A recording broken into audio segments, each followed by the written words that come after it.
I ain't never gonna be quiet.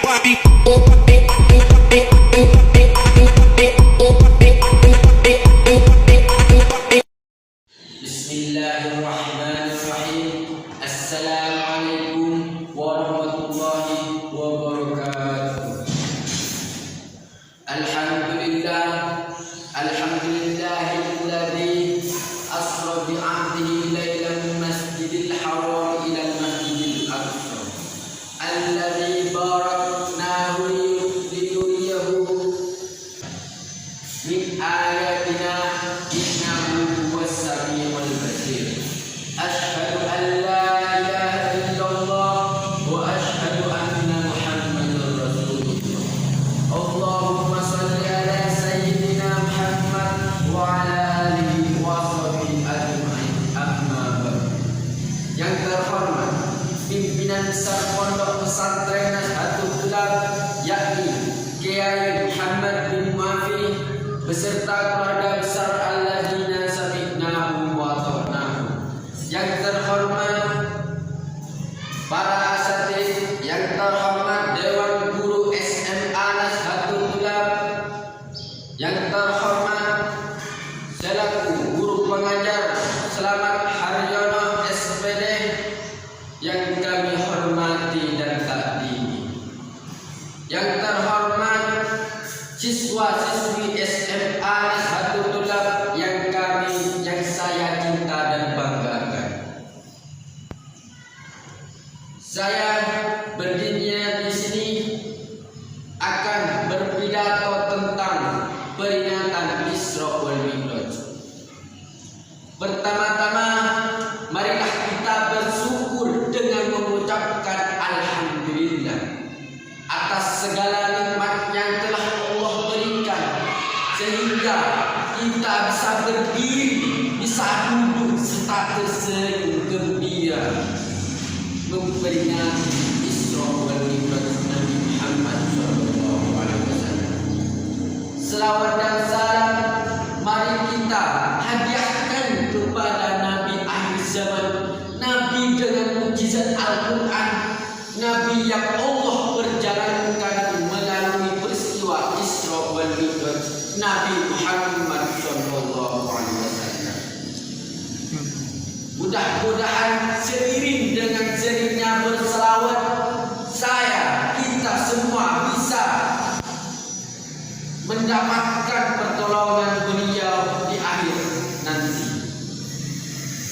Para hadirin yang dimuliakan Allah, alhamdulillah pada tahun ini kita diberi kesempatan oleh Allah, diberi kesempatan umur oleh Allah untuk bertemu ke momentum Rajab 1444 Hijriah yang bertepatan dengan peringatan Isra wal Mi'raj Nabi Muhammad SAW. Berkisah tentang luar biasa bertajuk Isra wal Mi'raj Nabi Muhammad SAW.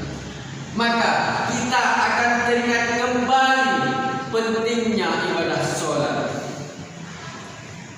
Yang salah tiada sholatnya dan tiada bukannya sholatnya.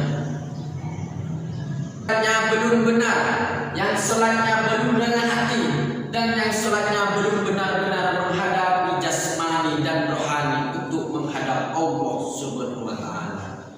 Kalaulah sholat kita benar dari segi niat, segi syariat serta ilmunya, maka sungguh kita ini akan menjadi pribadi yang lebih baik dan lebih dekat dengan Allah. Allah berkalam dalam Al-Quran surah Al-Ankabut ayat 45.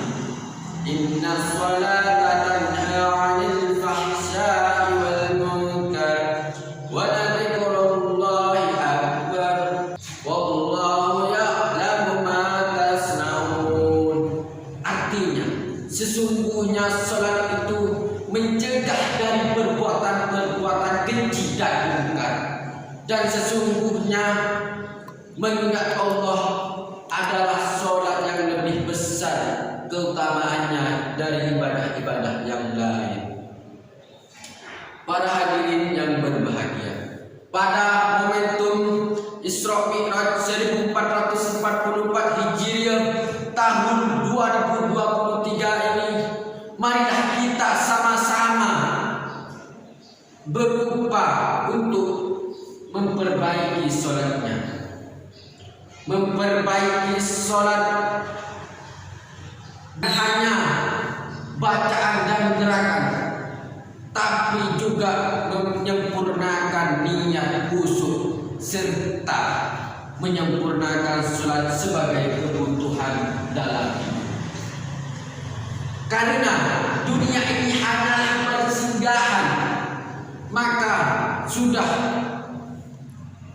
kita menyiapkan atau untuk kita menyiapkan di hari nanti di dalam akhirat. Tidak, sholat adalah ibadah spesial utama yang Allah berikan kepada Rasulullah dan umatnya. Sebagai bukti dari keutamaannya perintah sholat tersebut, Allah menjemput Nabi Muhammad melalui peristiwa, melalui perantara malaikat Jibril dan Buruk, agar Nabi Muhammad bisa menjemput perintah sholat melewati 7 lapis langit hingga ke Sidratul Muntaha. Hal tersebut tertuang dalam Al-Quran surah An-Nas ayat 13 sampai 15. Walaqad ra'ahu nazlatan ukhra inda Sidratul Muntaha indaha jannatul ma'wa. Artinya, dan sesungguhnya Muhammad telah melihat malaikat Jibril itu dalam hidup yang asli pada waktu yang lain, yaitu di Sidratul Muntaha. Di dekatnya ada surga, tempat tinggal kita. Tidak hanya sekedar melewati langit, tapi Allah juga menunjukkan kekuasaannya sebagai Tuhan yang Maha Agung, Maha Kaya, lagi Maha Terpuji. Setelah melakukan perjalanan Mi'raj, Nabi Muhammad SAW melihat surga, neraka, dan juga Baitul Ma'mur yang menjadi kiblatnya para malaikat. Itu adalah bukti bahwa janji Allah benar-benar nyata. Lalu bagaimana dengan kisah kita sebagai umat akhir zaman di hari ini? Sering dengan berkembangnya teknologi dan berlalunya zaman, tantangan maupun ujian hidup pun terasa berat. Kita saksikan para masjid menjadi makin banyak, tapi jemaah sholat makin sepi. Dan selesai sampai di sana, semakin ke sini perdebatan antara sesama muslim gara-gara persaingan pendapat semakin menunjak dan membuat Islam seakan-akan tercerai-berai. Tidak sedikit orang berdebat tentang sholat, tapi nyatanya mereka belum tentu melaksanakan sholat. Demikian pidato singkat yang bisa saya sampaikan pada kesempatan yang bahagia ini. Semoga bisa dipetik hikmah dan kebaikan darinya. Mohon maaf, saya akhiri dengan pantun. Jalan-jalan ke sungai mencari ikan, ikan tak dapat, pergi aku ke pelabuhan. Demikianlah pidato yang bisa saya sampaikan. Mohon maaf atas segala khilaf dan kesalahan. Assalamualaikum warahmatullahi